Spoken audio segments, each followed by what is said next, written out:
Assalamu alaikum. Welcome, students. In the last class, we started chapter 2, which is modeling of the system in frequency domain. And we discussed what we mean by the term modeling of a system. And then we describe or define the Laplace transform integral, which is used to convert a time domain function or equation into its frequency domain equivalent. And then we did a simple problem in which we convert a exponential function into its frequency domain equivalent. Uh, Now, in a similar way, we can find out the Laplace transform of all the basic signals used in the analysis frequently. These basic signals, along with their Laplace transform, can be tabulated here. I'm writing it down for you guys.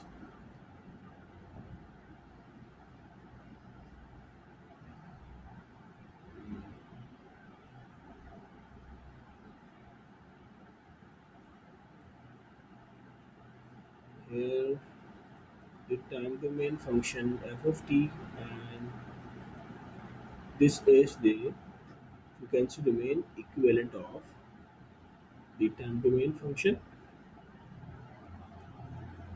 Impulse input can be represented in frequency domain by 1. U of t is 1 over s, which is a step input. Tu of t is ramp input, which can be written in frequency domain as 1 by s square.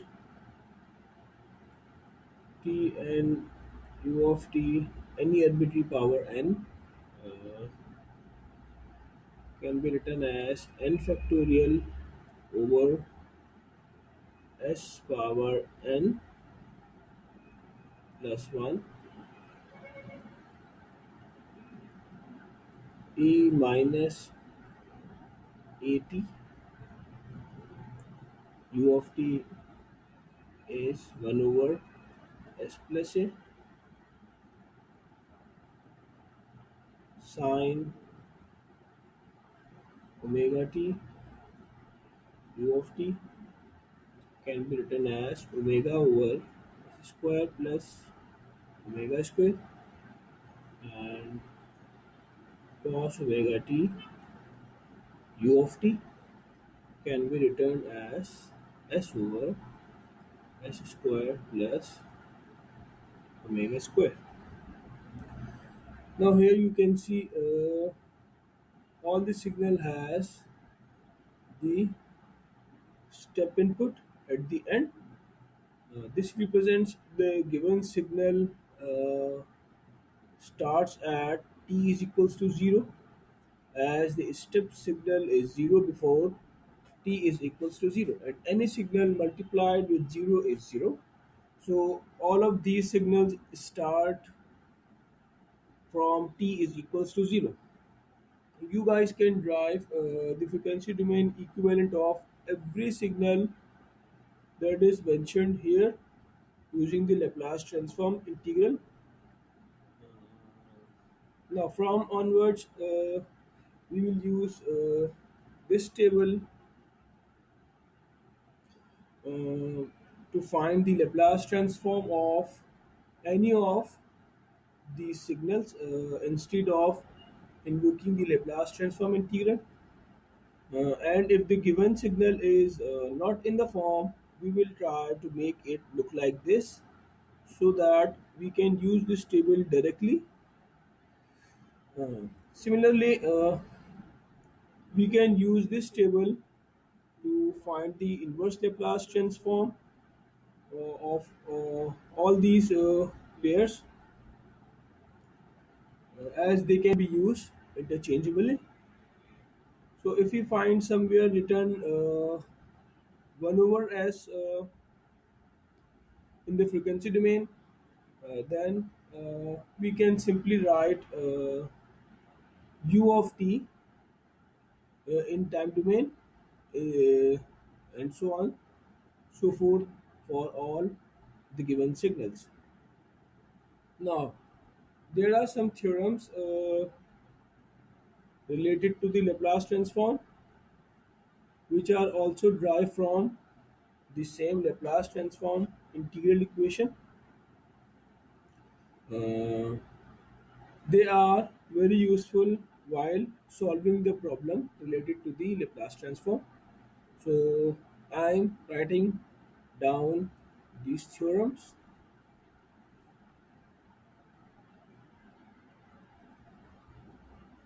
First is Laplace transform of k of f of t, a time domain function multiplied by a constant k, can be written as k f of s.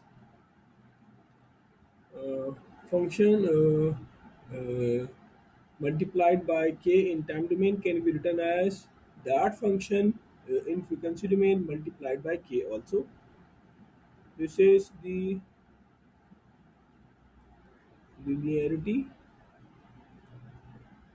theorem. Second is L, sorry, L f1 of t plus f2 of t can be written as f1 of s plus f2 of s. This is also the linearity theorem. Third is e minus at f of t is equals to f of s plus a. This is known as frequency shift theorem. Uh, Next is L f t minus tau. Its Laplace transform is e minus s tau uh, f of s. This is known as time shift theorem.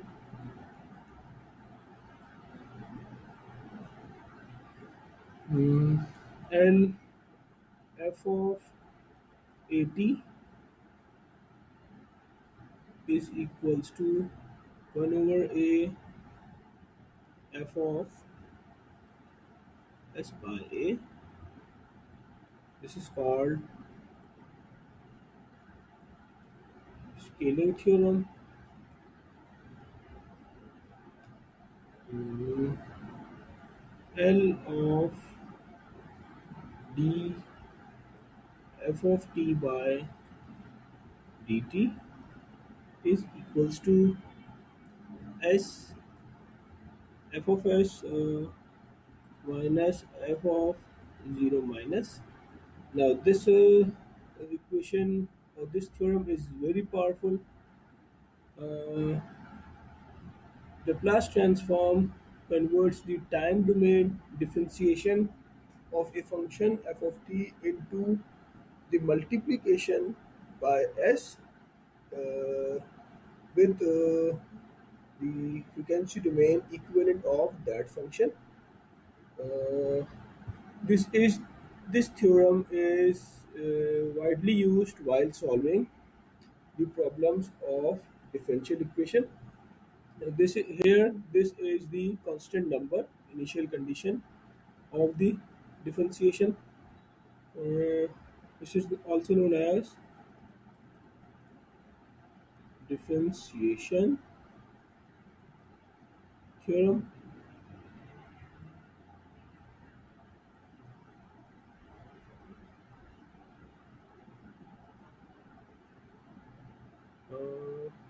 Similarly, for second order integral, second order differentiation, I can write s square f of s minus s f0 and minus f dash of 0, also known as differentiation theorem. Now for nth order integral, we can write s of n f of s minus summation k is equals to 1 and n minus k f of k minus 1 or 0 minus. This is also the differentiation theorem. Now Laplace transform of a integral 0 to t f of tau d tau is f of s, sorry, over s. So here you can see the Laplace transform converts the time domain integral into just division by s in frequency domain. Uh, this is the integration theorem. Now the last two theorems are f of infinity is equals to limit s tends to 0 s f of s. This is known as initial value theorem. Uh, Final value, which is the t tends to infinity, can be returned in frequency domain as limit s tends to 0 s into f of s. Both of these terms will uh, result in the same output.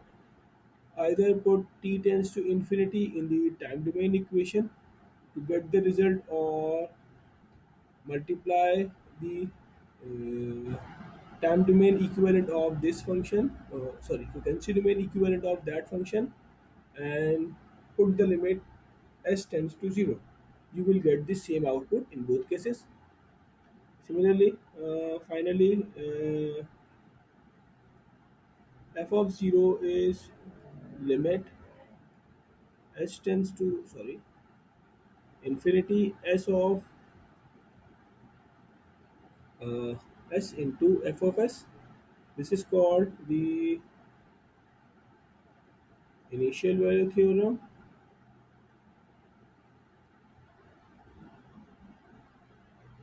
Sorry, this is the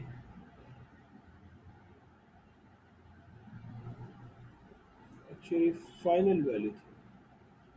Since we are evaluating the final value or t tends to infinity, this is the initial value theorem, as we are evaluating the value of function at t is equals to 0. This will be our final value theorem. So these are the theorems which we will be using while solving the problems of a Laplace transform, along with this Laplace transform table.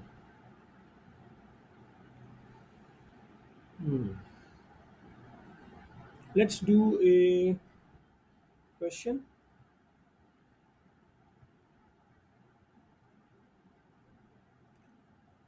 Question is uh,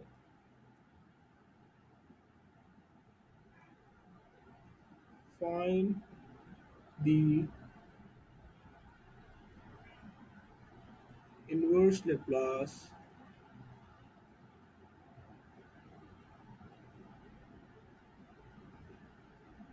transform of f of s is equals to 1 over s plus 3 whole square. Now here you can see 1 over s plus 3 whole square is not present in the Laplace transform table that we wrote here, but we can use the frequency shift theorem as we have written s plus 3 instead of s. So I can use the frequency shift theorem along with 1 over s square here to write the output from the Laplace transform table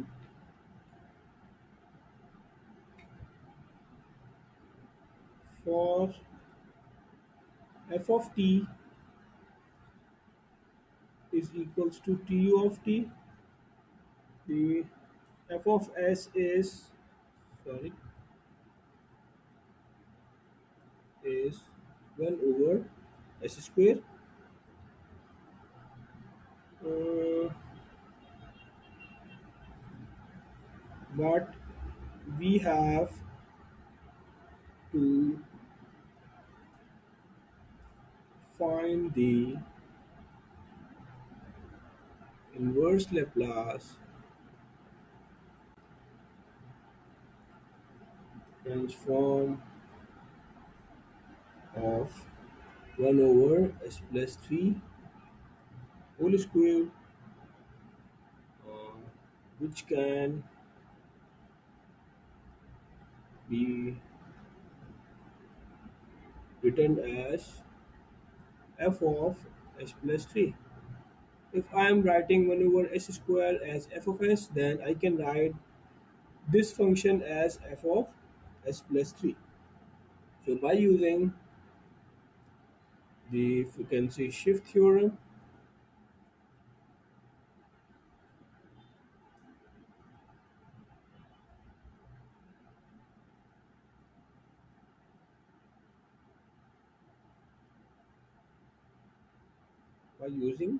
frequency shift theorem with the Laplace transform of 1 over s square, I can write the Laplace transform of 1 over s plus 3 whole square as f of t is equals to e power minus 3t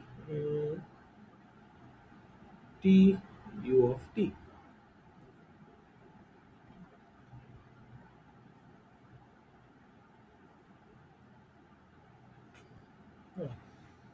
So that was our answer.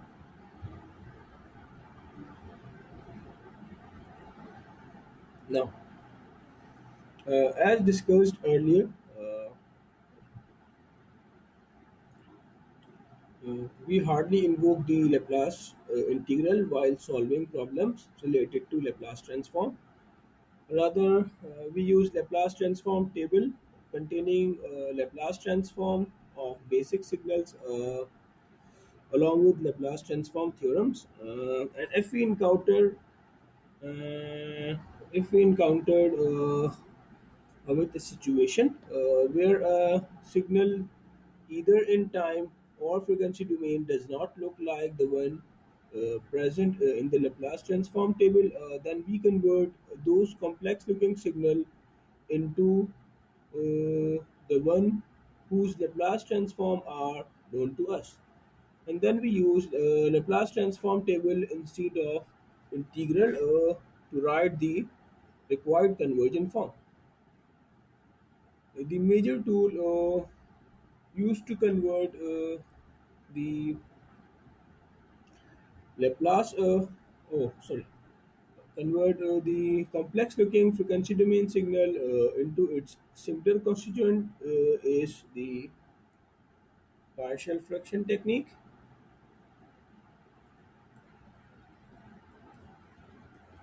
You might have studied it in your high school.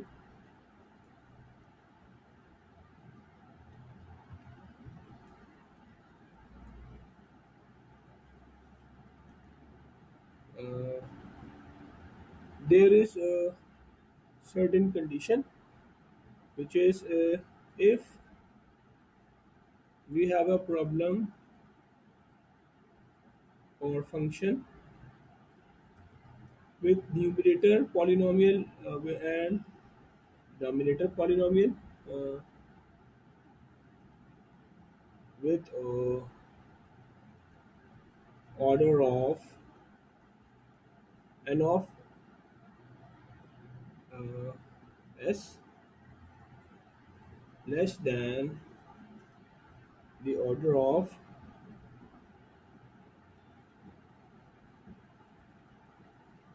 d of s,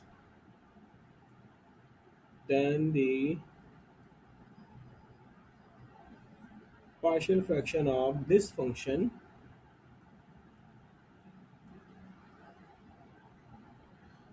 partial fraction expansion can be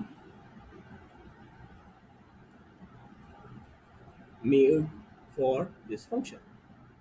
So here, this is the constraint of the partial fraction technique. And let's say if the order of n of s is greater than or equal to d of s, then sorry, n of s must be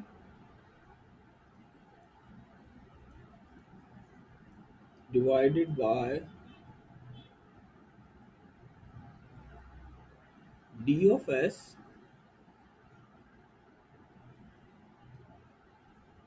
successively until the result has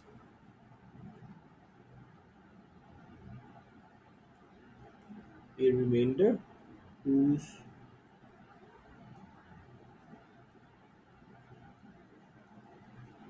numerator order is less than its denominator.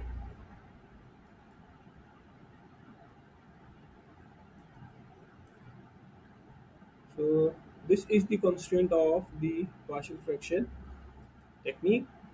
Let's see how we solve the problem with the order of n of s greater than the order of d of s. Consider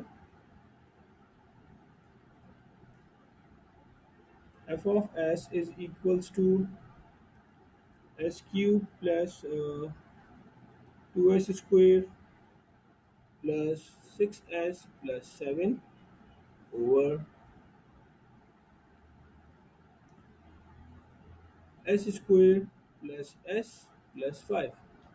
Now here you can see the order of the denominator polynomial is less than the order of the numerator polynomial. Here the power is 3 and at the denominator we have the power of s, the highest power of s is 2. So what I will do, I will divide this polynomial by the denominator. So performing the division, mm,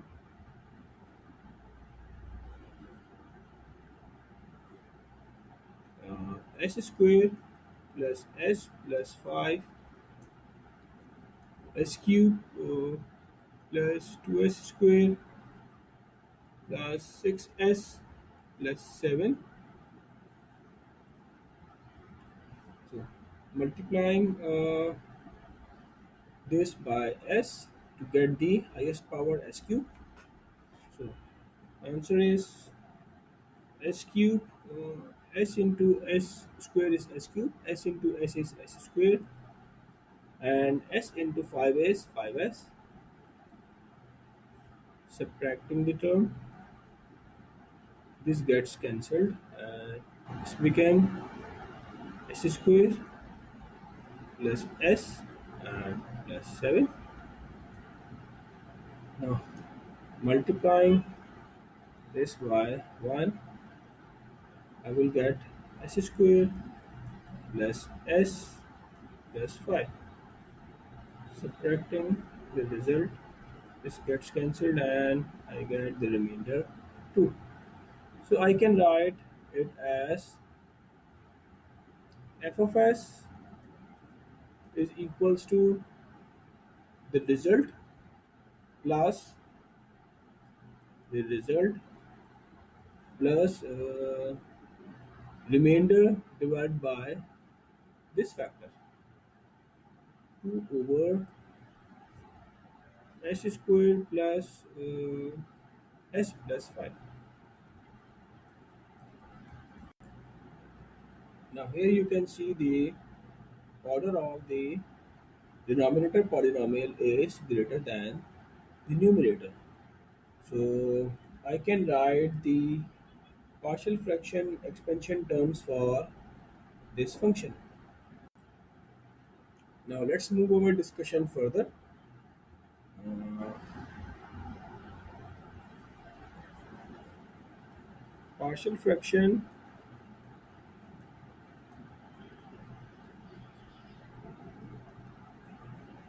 technique as three different cases,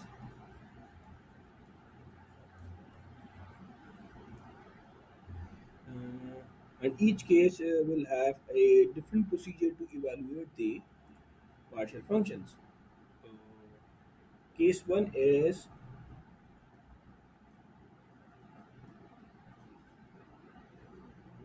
roots of denominator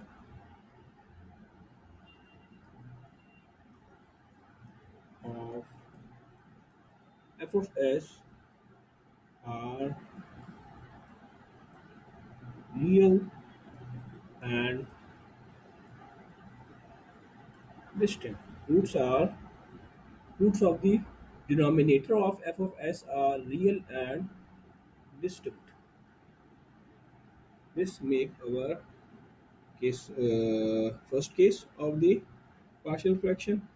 Now consider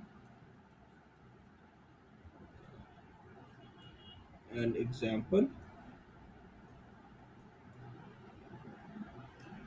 F of s is equals to 2 of s square plus 3s plus 2. Now factorizing this denominator, factorizing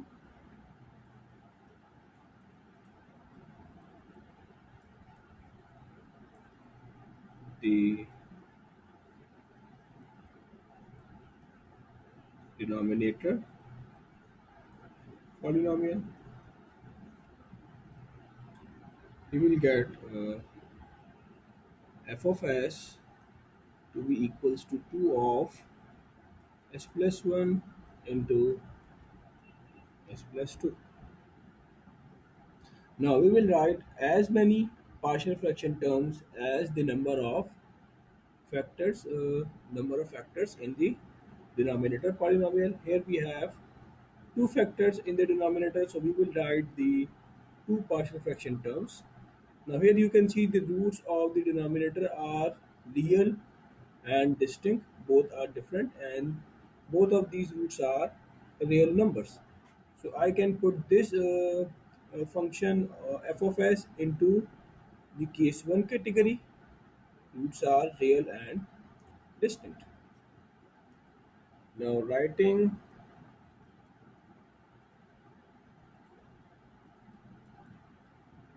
uh, partial fraction for the factors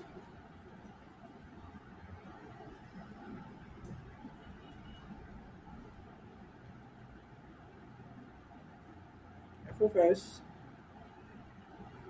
is equals to a of s plus 1 plus b of s plus 2.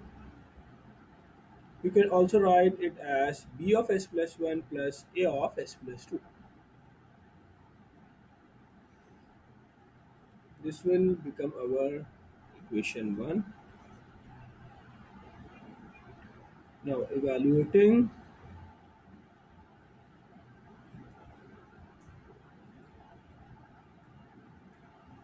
the values of a and b for partial fractions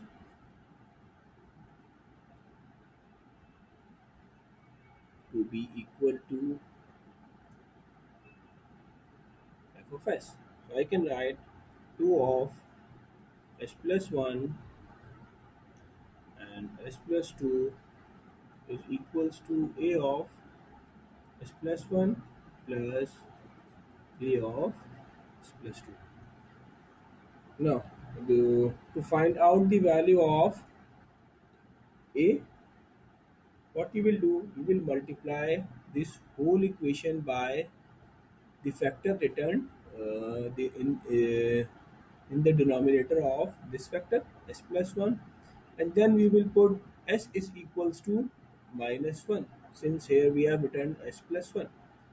And for evaluating the factor, for evaluating the term b, we will multiply this whole equation by s plus 2 and put s is equals to minus 2, as here we have returned plus 2. So this will become our equation 2. Multiply equation 2 for evaluating the value of a. Multiply equation 2 by s plus 1 and put s is equals to 0 in the, sorry, put s is equals to minus 1 in the resulting equation. We get 2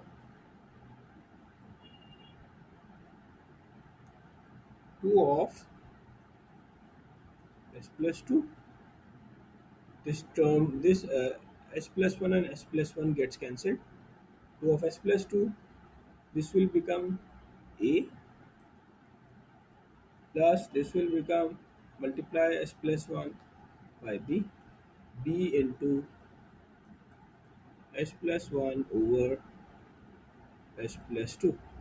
Now put s is equals to minus 1 in here.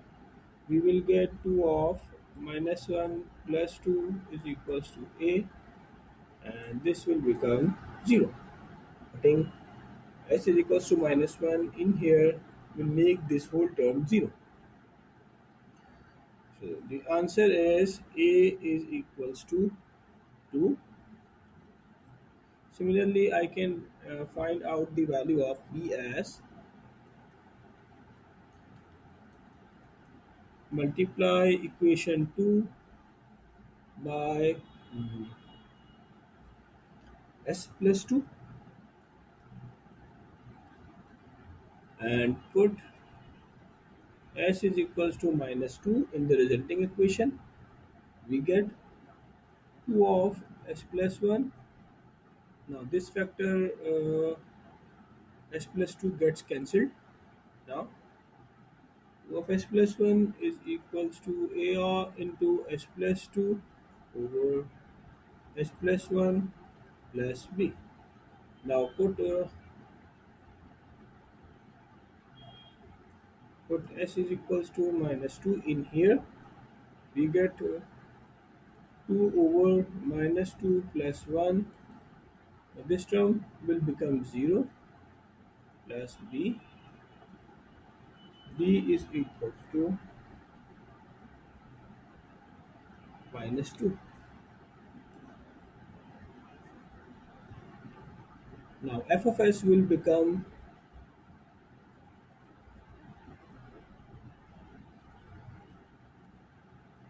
2 of s plus 1 minus 2 of s plus 2.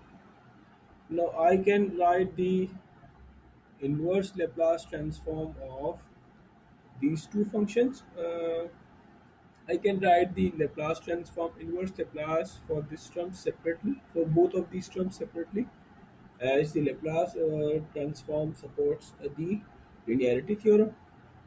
Now, going upward in our Laplace transform table, we have e minus at u of t can be written as 1 over s plus a. So I can write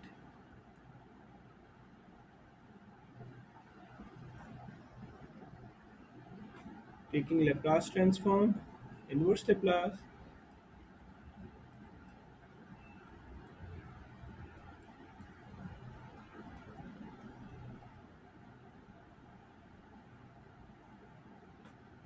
transform on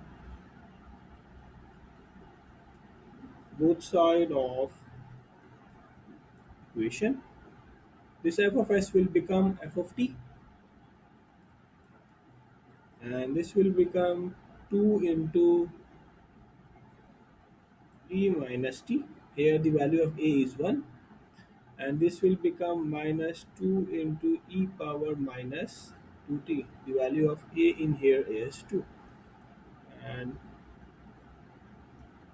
both of these term has common u of t. Now that was all about the equation. Uh, now that's let's end our lecture here. In the next lecture, we will continue in from here. Thank you.